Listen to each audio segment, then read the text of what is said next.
as I can watch the game all day long. And I can stretch my legs out in the bed, extra pillow underneath my head. I don't know why nobody ever told me about the upside of lonely. I got a lot more room for my stuff, and I only have to wash one cup.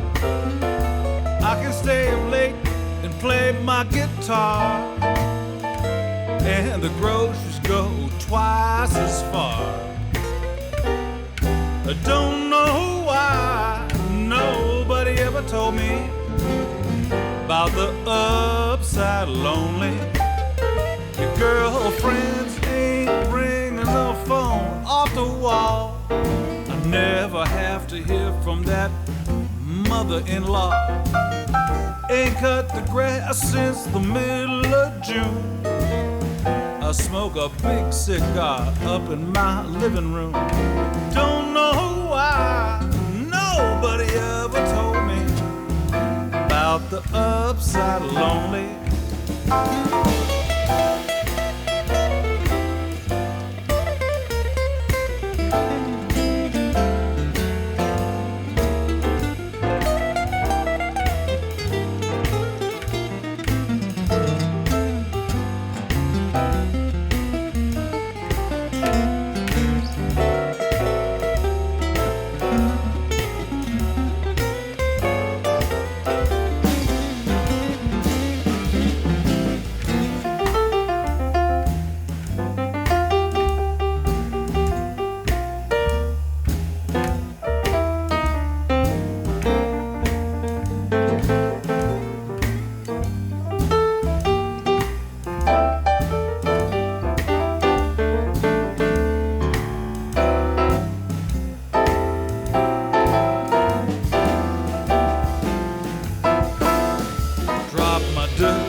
Let the trash pile up right by the door. Eat pizza and ice cream 3 times a day, 'cause I ain't worried about watching my weight. I don't know why nobody ever told me about the upside of lonely. Yeah, man, just think about all the good things about you being gone. Stretch out here at home. Hey man, come on in. Don't mind the muddy shoes on the white carpet. She ain't here. You hungry? Hey man, I got some food if you want to eat. I got a microwave oven with little pictures on the front of it. You just pick what you want to eat and push the button, and it will cook it for you. Yeah, man, you can smoke that cigar up here in the kitchen. Just use that vase over there. Need something to drink? We got beer, bourbon, whiskey, scotch, Diet Coke, Fanta. Yeah, man, I bet you've been on the road for a minute. Bathroom's right down the hall. Switches on the left, doors on the right.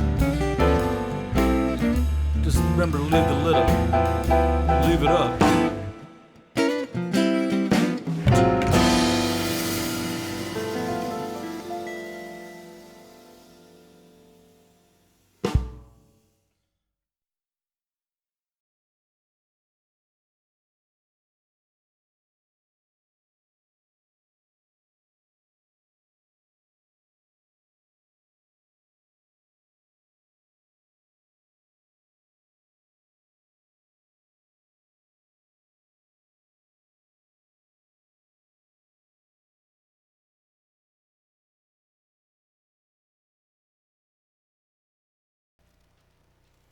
Hey everybody, welcome to Wednesday night Facebook Live. I'm your host tonight, Brian Nova, and I'm so excited to have you here with us. on this wonderful January the 20th today. And tonight, we are going to start with a couple of our favorite tunes. First, a big hi out there to John Connors. Good to see you, John. And Aunt Marge and Deb and hey, my brother James. All right, bros. So anyway, tonight, as you know, we are going to be, what are we doing? What are you doing? I don't know if you noticed, but Ellington the Wonder Dog got a haircut today, and he is just ready for prime time. Anyway, we're doing a little Ode to Joe Pass tonight. So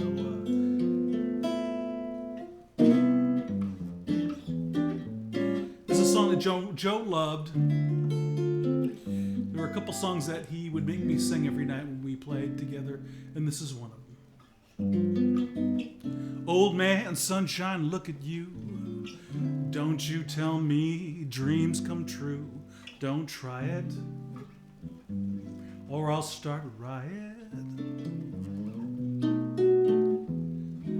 Beatrice Fairfax, don't you dare ever tell me that she will care. I'm certain it's the final curtain. I never want to hear from any cheerful Pollyanna who tells you fate supplies a mate. It's all bananas.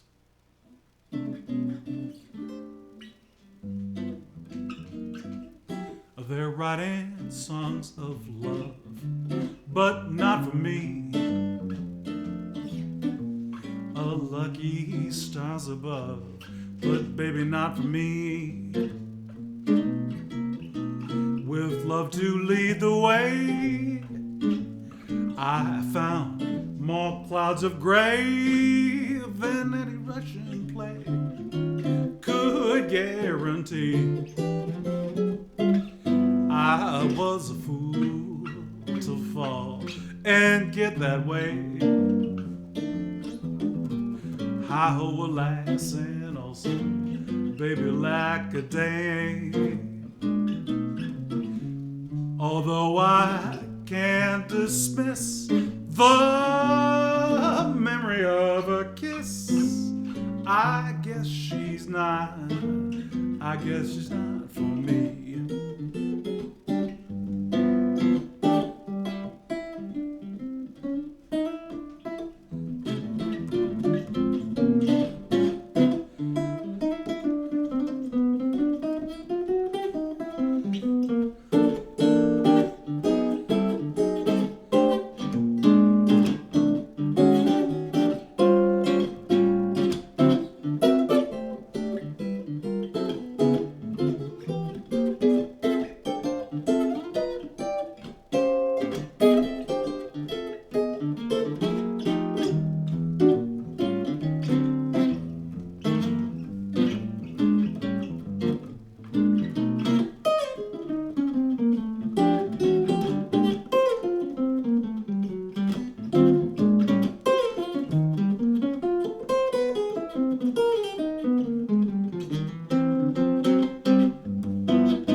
songs of love, but not from me. A lucky stars above, but baby, not for me. With love to lead the way, I found more clouds of gray than any Russian play could guarantee. I was a fool to fall and get that way. I hold last and also, baby, like a day. Although I can't dismiss the memory of a kiss, I guess she's not for me. I guess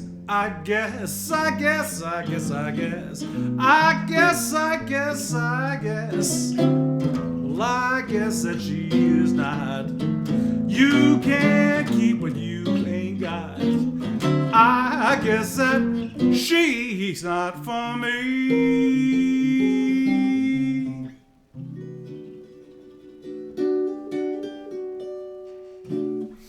Oh, a wonderful tune by the great George and Ira Gershwin, but not for me. Anyway, I want to say hi to everybody. A little bit of work here to do. Of course, this is our PayPal, our tip jar. Please check it out and feel free to help support the arts. Over here is our YouTube channel. We are moving to YouTube, so we need some more subscribers over there. So please subscribe when you get a chance.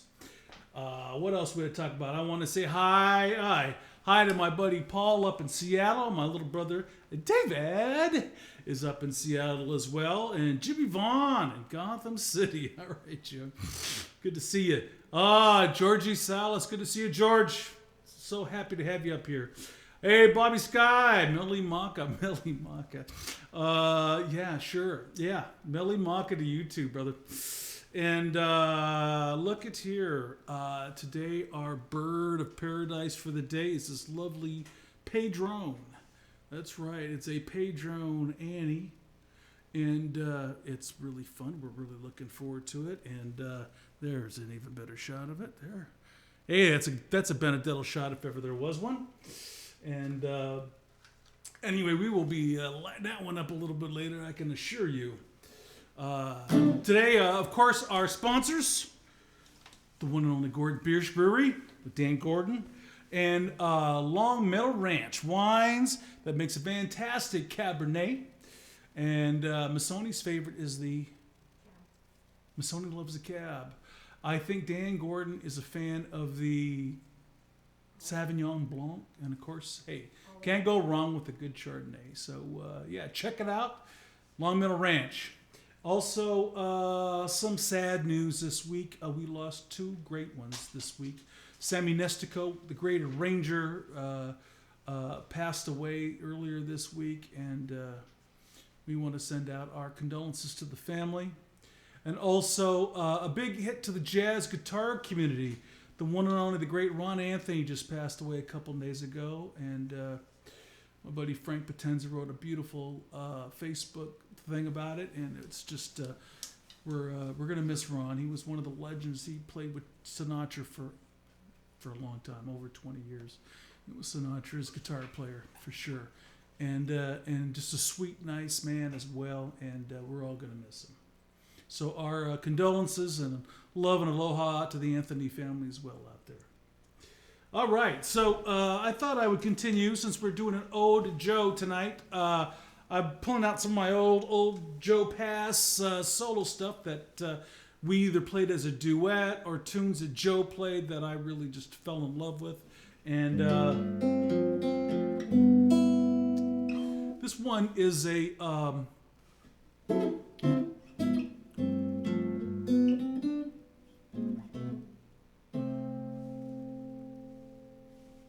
This one's called Little Darling.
Little ditty called Little Darling. It was really made famous by the Basie Band, but Joe wrote up that wonderful little arrangement that I fell in love with the minute I heard it. So let's see, what else can we talk about? Well, I guess we should probably get right into it here. Of course, we're kind of doing a little ode honoring one of the great jazz guitarists and one of my mentors and dear friends, the late, great Joe Pass, who would have turned 92 last week. So it kind of gave us the idea to do this. So I put together here, we've put together here at Vivify Studios, a nice little montage of pictures of Joe while we talk a little bit about what was going on in Joe's life and something like that. So let's give it a listen or look at it here.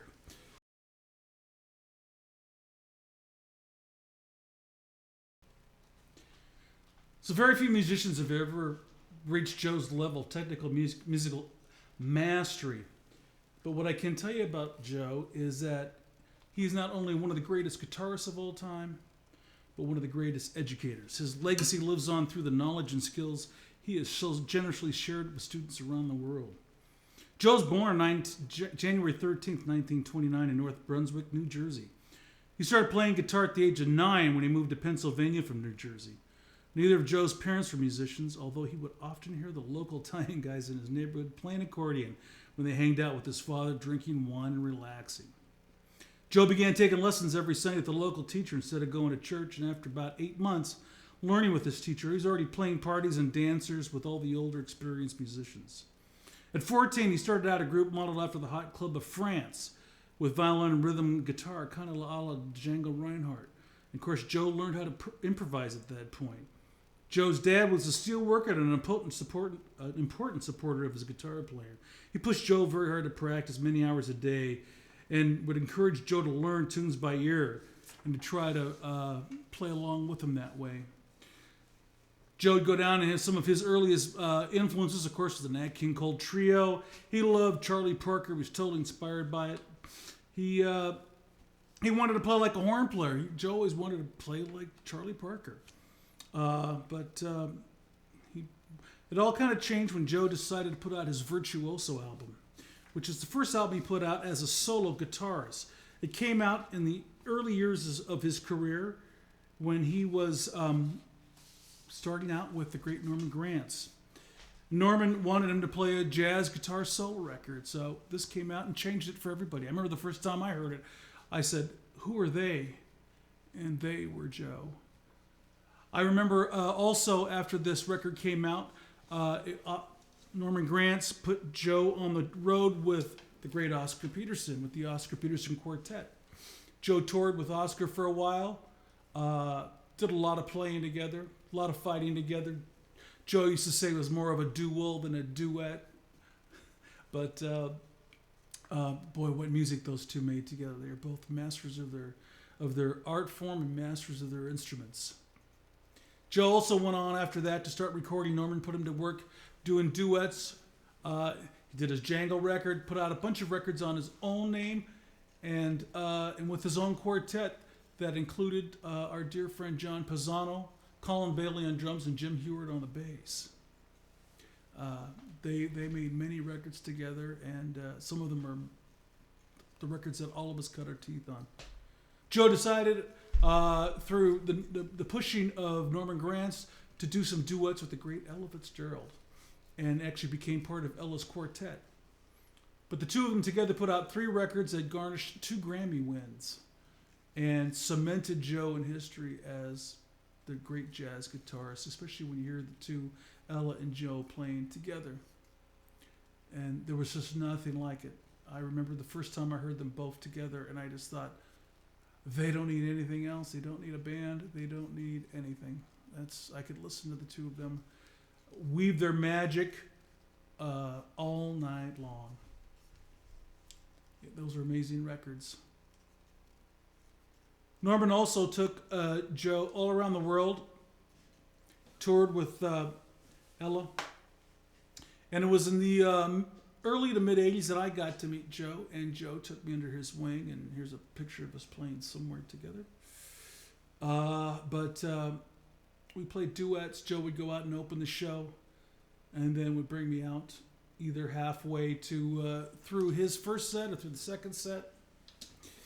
I think this is up in Vancouver, British Columbia. Couver, eh?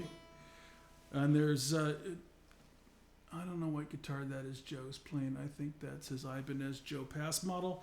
And I've got an old Artist Award Guild. I love that guitar till Herbie Ellis broke it. Joe would come visit. We'd go all over the place. This is us in Seattle playing some impromptu scene there. And I traveled on the road with Joe for years. This is us in Europe somewhere.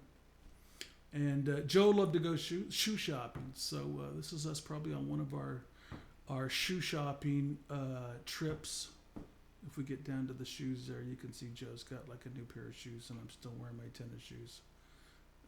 New shoes everywhere. That's Joe's lovely wife, Ellen, and a friend of theirs. We're all at dinner somewhere in Europe, obviously. Joe and I at Jazz Alley years ago. Hey, there's that big, beautiful Guilds Artist Award. And at that time, Joe was doing much more solo work, a lot of solo guitar. It was a little easier for him to travel that way. It was also more cost-effective, of course, in that respect. There's Joe playing my old ES-175, an old Gibson. My very first arch top that I bought from Jim Day up in Seattle. But this is how I'll always remember Joe. He's with either his Ibanez, or they came out with an Aria Pro model, I think, of his guitar as well. But it was either his 175 like that one there. or as Ibanez is what he really enjoyed playing. And I had the great honor in the early 2000s. Joe's father was born in Sicily, so we traveled to Sicily in this beautiful little town called Gualtieri di Sicamino, and they put together a concert, sort of an ode to Joe there, and this is them setting up for the concert that I played, and it was a beautiful thing. Joe's father was born there, so they decided to name a street after Joe, and started this whole Gualtieri jazz, the land of Joe Pass, in Sicily. These are a couple of friends of mine, Nino there, and Professori next to him. They're part of the group that put this together, and they took renovated one of these old buildings downtown Gualtieri and turned it into the Joe Pass Museum. And this is, they were just kind of getting started on it when we were there. In fact, that's Ellen, Joe's widow, right in front of me. They were walking into the building. And they were housing some art and pictures in there at the moment, but that has become the Joe Pass Museum, where we put all sorts of artifacts from Joe. That's the city flag, Gualtieri, Sicamino. Beautiful town in Sicily. And they put up this a street there. It's Joe Pass Street, basically, is what that would translate out to.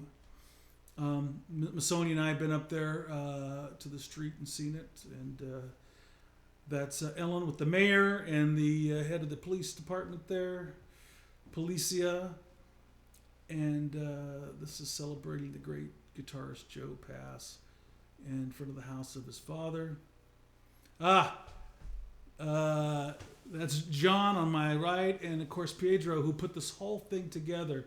My dear friend and brother in arms over there in Italy, Pedro. He's the one that Pedro put the whole show together and came up with the idea and helped us figure it all out. And without those two guys, plus Nino and the Professor, it never would have happened. But it is up there in the beautiful hills of in a valley there in Sicily. And that's one of the articles from that Nino had written about it there. And anyway, there we are. So a little history about Joe back there, and we've got all sorts of things. I've got something I wanted to show you. We might get in trouble for showing this stuff because I don't have the copyrights to it. But you know, in the late 50s, early 60s, Joe had, like many musicians, had a drug issue. And they sent him away to a place in Southern California, North Southern California. It's actually in the valley, Synanon. And it was a place where they sent folks to sort of clean up. Joe spent several years there. And while he was there, he really honed his guitar playing and his music. And in fact, we both had a mutual friend, the great Hadley Calaman, that was a wonderful saxophonist that was there as well. And Hadley taught Joe a lot of tunes and a lot of kind of horn lines and approaches that Joe always wanted to learn. So when Joe got out in 1962, I believe it was,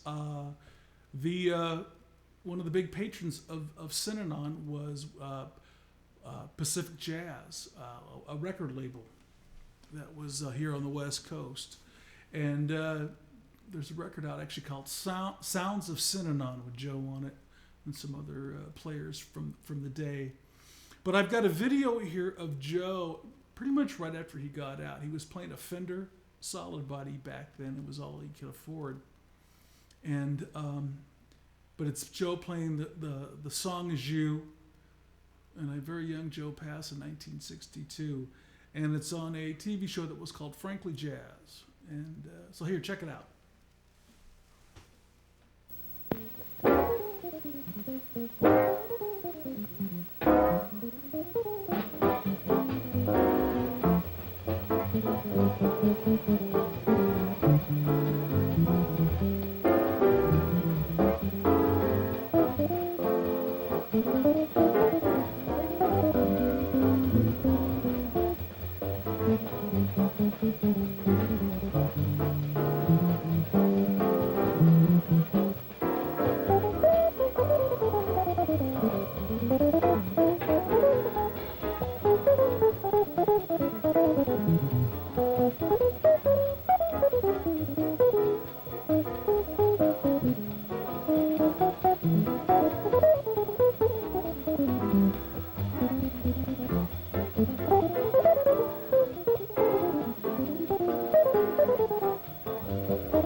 Something like that. Yeah, I love it. Hey, Mike Peterson, thank you so much for your kind words. Good to see Brother Leo with us tonight. And Naboisha, yeah, I love to you too, bro. Hope you guys are well. Brother James and Matt. Thanks, Matt. Hope you guys are well up there. Hey, we've got my sidekick and brother-in-arms here. Terry Miller's joining us here. Terry, what you doing? Is he still in the green room there? Ah, there's my honey. How you doing? Quick! I don't know where she went. Yeah, she ducked out. All right. So hey, man, how you doing? I'm doing great, man. That last video, holy cow! He's playing on. What you said it was a Fender guitar, and it was. I'm gonna guess it probably wasn't a top of the line Fender guitar, and he sounds like that. Fender Jaguar, I think, is what that was. You know, it reminds me. There's a barbecue joint in Minneapolis, and I heard Oscar Peterson play one time at the Symphony Hall with the symphony, and afterwards he loved barbecue. So I just got lucky, and he happened to be there. And they had a guy playing this old Wurlitzer Smith that was out of tune, and they asked Oscar to play, and he played one. And it sounded like the greatest grand piano you've ever heard in your life. It's the Pilot. He sat down and it It's a good way to put it. And I think that's what I just heard with Joe Pass. Just clean, man. Wow. And the lines. so melodic. What a Oh great yeah, player. yeah. You could give him a bucket of noodles and it's going to sound great. Yeah, that's right. Man, I want to transcribe every note he played in that song, man. That was Well, go right ahead. I'm sure somebody has actually. I'm sure there's I probably bet plenty. yeah, I bet they have. There's a lot of guys out there that transcribe most of the stuff that he's done out there. Yeah. How's it going down there? How you guys doing? Man, we're hanging in there. You know, it's it actually rained here today. Believe it or not, we're having a little rain spell in the desert. That's all right. We could use it. We need some water. Yeah. Well, how about up there? We're supposed to get some snow on Monday, so that'll be fun. Nice. Yeah, pretty cool. I know. That is very cool. Yeah, come on up. We'll make a snowman. That's we pour a bunch of syrup on top of it and then eat it. Yeah, exactly. Put a carrot inside it there. Yeah, exactly. Yeah. Hey, you know what? We just lucked out. We've got our dear pal Howard Paul just joined us here in the green room. Nice. We're gonna bring him in. Great. And there he is, Brother Howard. How are you? Hey, Brian. Hey, Terry. How you doing? Good, man. How are you? Good. Good. I see you're not in front of a bar tonight. No, I brought it with me. Oh, you did? Okay, yeah. Oh, Bib and Tucker. I love it. Medicinal purposes, of course. Yeah. Too good. Hey, Howard, how are you, man? Oh, I'm doing good. How are you guys doing? Good. Hey, Howard, are you a Davidoff guy? I am. You are? Okay, yeah. I've been working on one for the last 3 days, and whoo, boy, it's a gift that keeps on giving, I gotta tell you. They're great cigars. Hey, Howard, can you turn your volume up a little bit? We're having a hard time. I can try. I've never used this app before.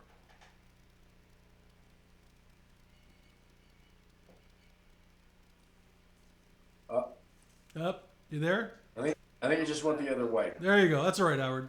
Is that better? That's better. Yeah. A little bit, yeah. Yeah. So, did you have a gig tonight? I did, yeah. You're the only guy I know in America that's working. Yeah, I know. It's a little sad, actually, that things are still so active here. But you know, it's the South, and it's a red state, at least at the governor's level, and we're a tourist-based area, and we still have pretty temperate weather here. So hotels and restaurants are still doing outdoor gigs and or limited indoor seating, and it's allowed us to continue working, which is it's a good thing. It's not quite what it was, but we're able to stay pretty busy. Great. I think compared to almost everybody else. Yeah. Hey, so we were just talking about Joe Pass. I played a video just a second ago of Joe via 1962 when he had just kind of gotten out of Synanon, and he is playing Terry and I were just talking about, he's playing a Fender Jaguar. Oh, jeez. Yeah, I remember those days. I don't remember him from those days, but I remember lots of pictures of him playing that Jaguar, and there are a couple nice videos around. Yeah, we just showed one of those here just a second ago, and he's got any good Joe Pass stories you can pass off to us, there, Howard? Well, I only got to meet him a couple times, and I was once invited to come up and play with him, and I was a little bit too young to take the invitation. He was pretty brutal to guys who weren't quite up to stuff. He didn't suffer fools. No, he did not. And so I had seen enough people being taken down that I decided I didn't want to subject myself to it. And I've regretted it for the rest of my life, frankly. You know, I was probably 15 or 16 at the time, and I learned my lesson because I regretted it afterwards. And since then, I have never passed on an opportunity to go up on stage with somebody that was way beyond my ability. Good for you. It was a real learning lesson for me. I bet. I certainly devoured everything Joe passed growing up. I wore out 7 Come 11 and 2 for the Road and Virtuoso and everything that he did with Oscar Peterson and there was just everything about his playing was the most refined and interesting guitar playing I'd ever heard, and really, in many senses it still is, I think. Oh yeah, it's amazing the legacy he left, and I was lucky. I was actually on the road with him a couple of times when he did his infamous clinics, where he would go in and just absolutely destroy 75 or 100 guitar players inside of 15 minutes, and Wow. Right. and nobody wanted anything to do with him. But I'm sure. And every one of those people he destroyed romanticizes that event today, I'm sure. Absolutely, yeah. I don't know anybody that ever felt bad about getting beat up by Muhammad Ali in the ring.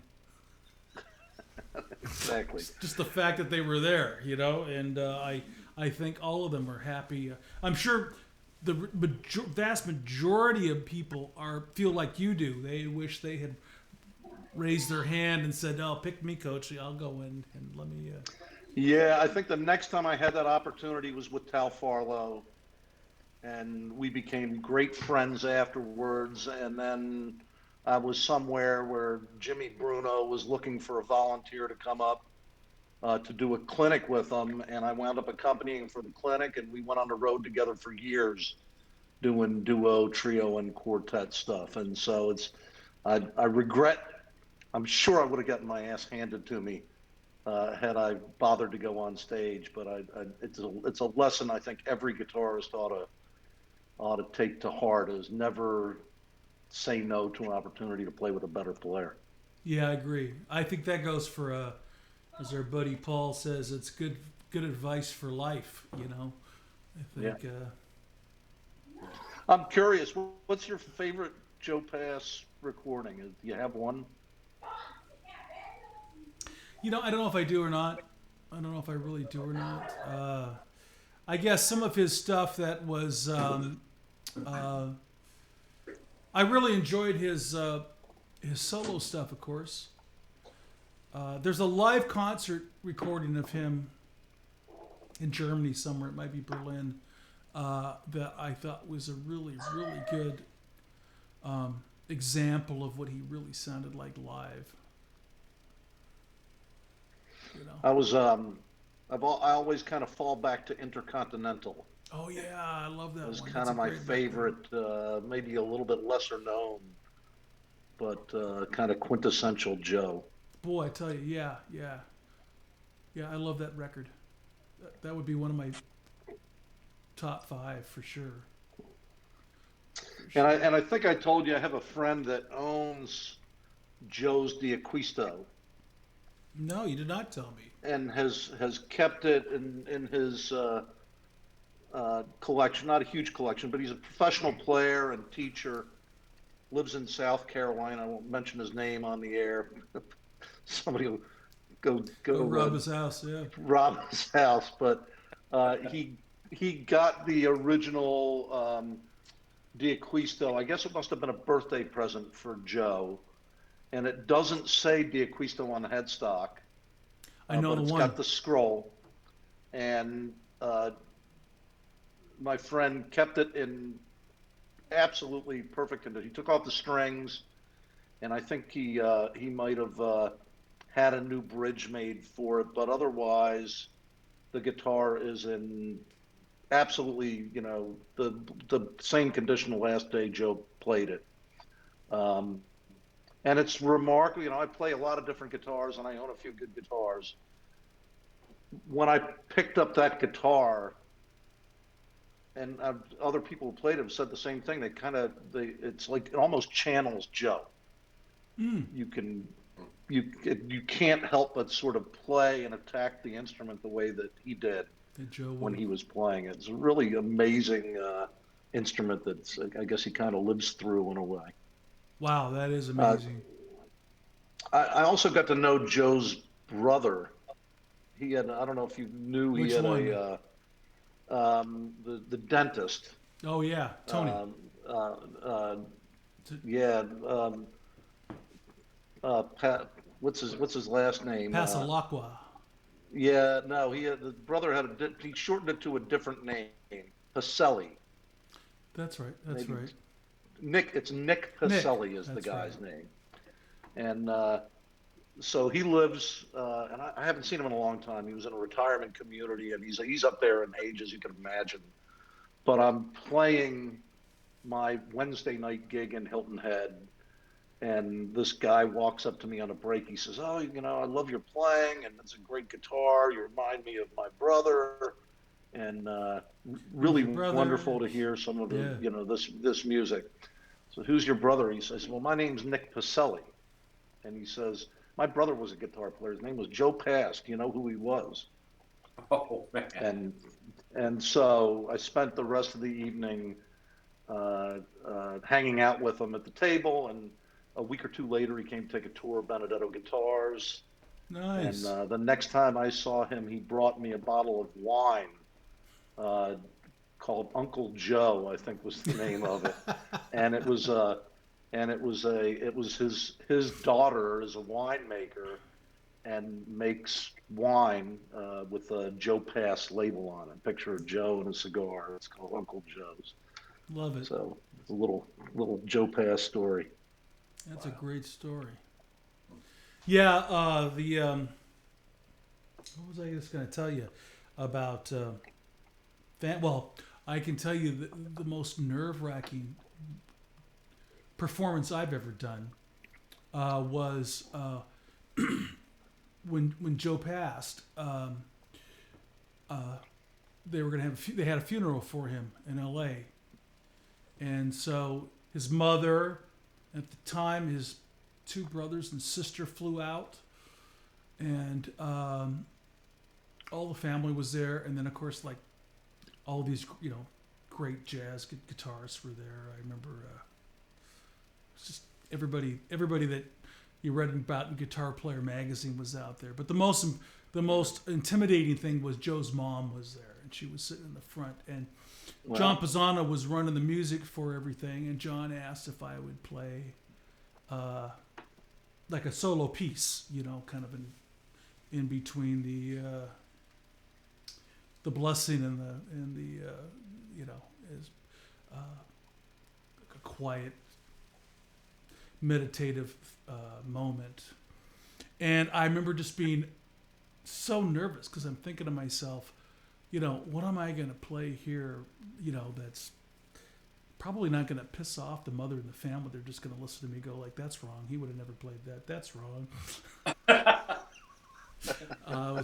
was nerve-wracking. But I could tell you that when it was all over, his mother came up to me and gave me a big hug and a kiss, and she says, "You sound just like my Joey. You sound just like my Joey."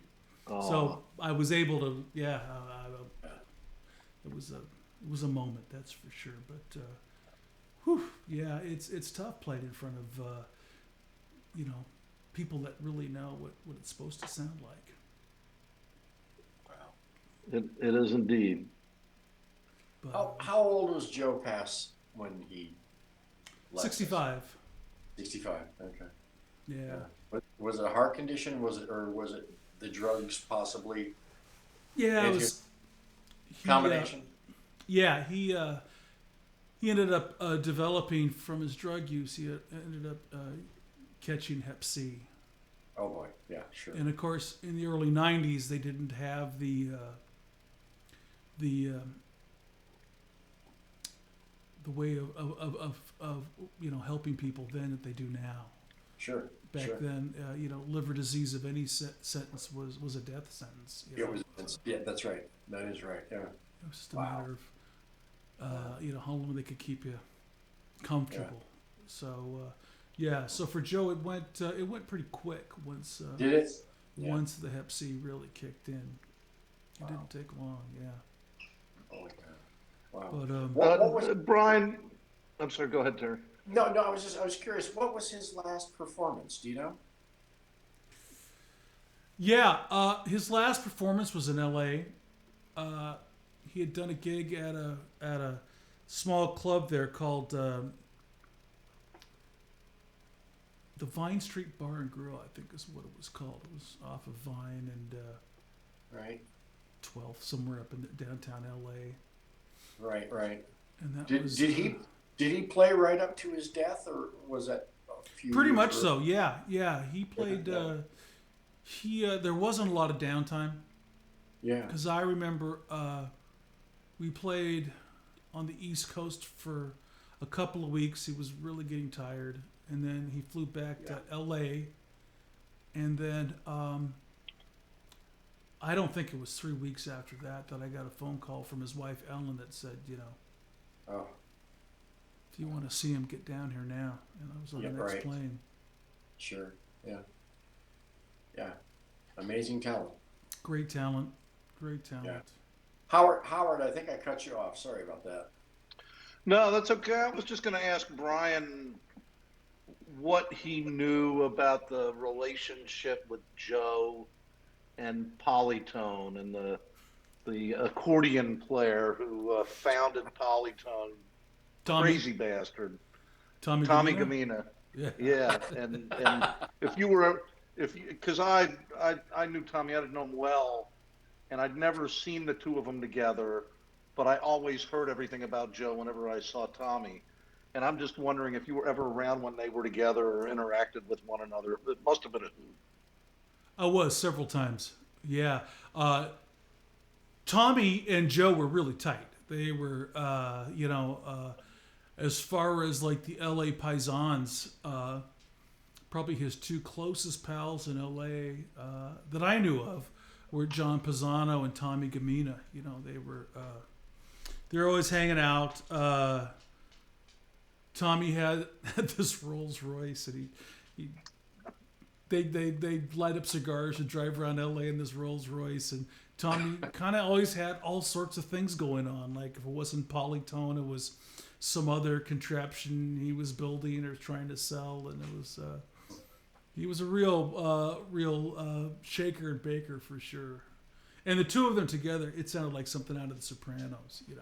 That's kind of the impression I got, because certainly Tommy talked like he was somewhere deep in the Bonanno family. Yeah, he sounds like he's came off of J Street in the middle of Jersey somewhere, and Right.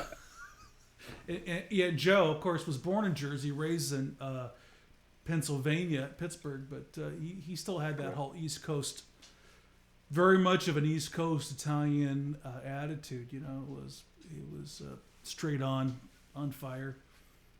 Right. Very predatorial.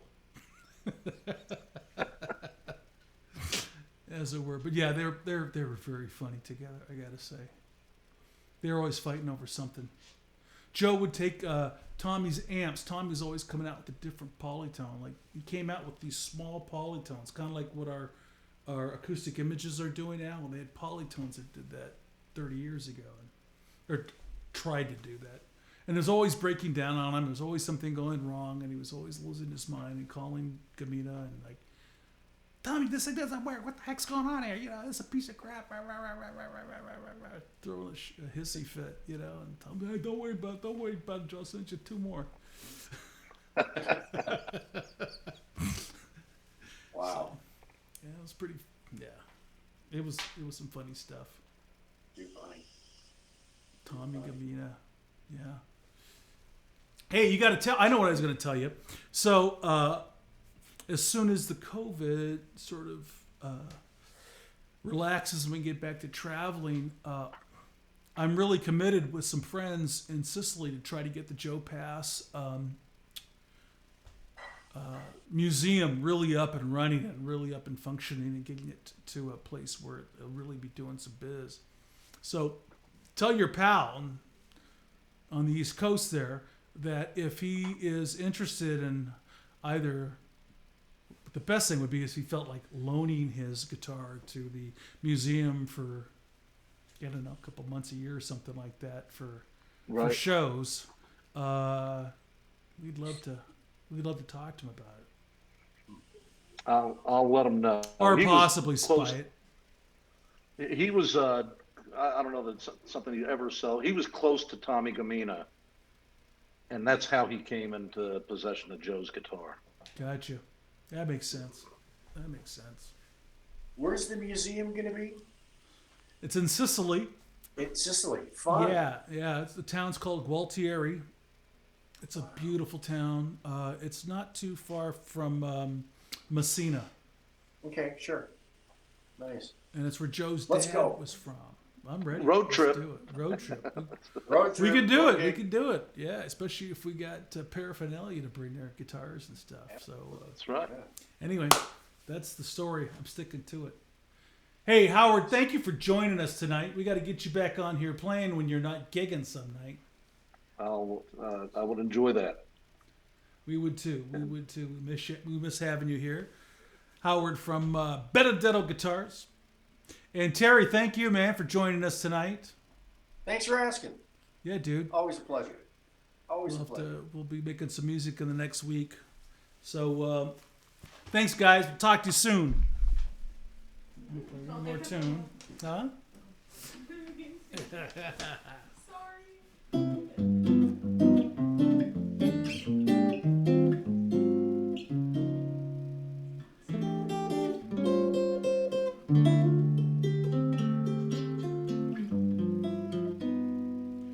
I thought I'd play a tune. Howard was kind of reminding me of this one, or I was reminded of it talking to Howard.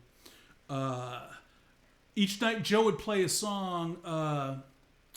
It's called Beautiful Love. It's written by Victor Hugo, Victor Mature, a Victor of some sort. And it was Joe had dedicated it each night to his wife, Ellen. And it's a beautiful song.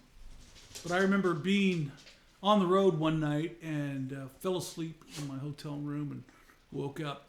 And I heard the song being played, kind of in a more rushed version of it. And it turned out to be the theme song from The Mummy with Boris Karloff. And I told Joe that the next day. I said, do you have any idea that the song you dedicate to your wife each night is the theme song to The Mummy? And he goes, no, and hopefully she'll never, ever know that. So...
It's hard to believe that tune's from The Mummy, isn't it? Anyway, well, I love that song, Beautiful Love.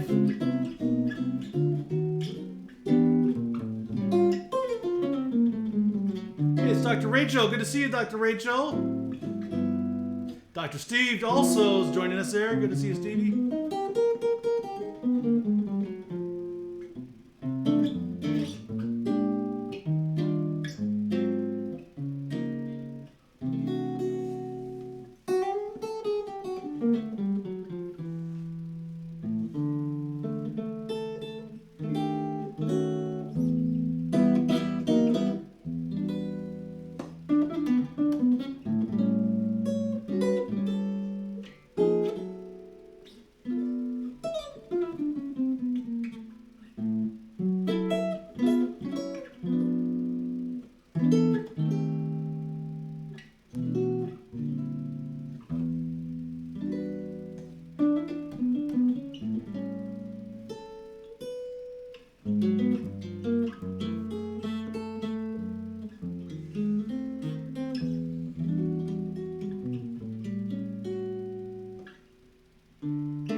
I want to thank the beautiful, wonderful Missoni tonight for helping us out. I want to thank our two wonderful guests, Terry Miller and Howard Paul, all the way from Savannah, Georgia. Thank you guys so much for joining us. And, of course, Ellington the Wonder Dog. Maybe we should bring Ellington up here for one more little shot. Come here, Ellington. Come here. Come here. Come on. Come on. You just got a brand new haircut today. Look at that, folks. All shiny, bright, and new. Anyway, thank you for joining us tonight in this wonderful little visit down memory lane, talking about one of the great jazz guitarists of all time, the great Joe Pass. Please make sure to sign up for our YouTube right there, and of course we have our tip jar right here as well. Never expected, but always appreciated. And hi, Mia, and our condolences out to Mia. Her father passed away, Mia. We're so sad. We're sending you lots of love and aloha, too, as well. And what a week. What a week, huh? So anyway, hope you guys are well. Hope everybody's safe and sound. And remember, when things get you down, when things get you down and things aren't just right, remember to keep it swinging. Take care.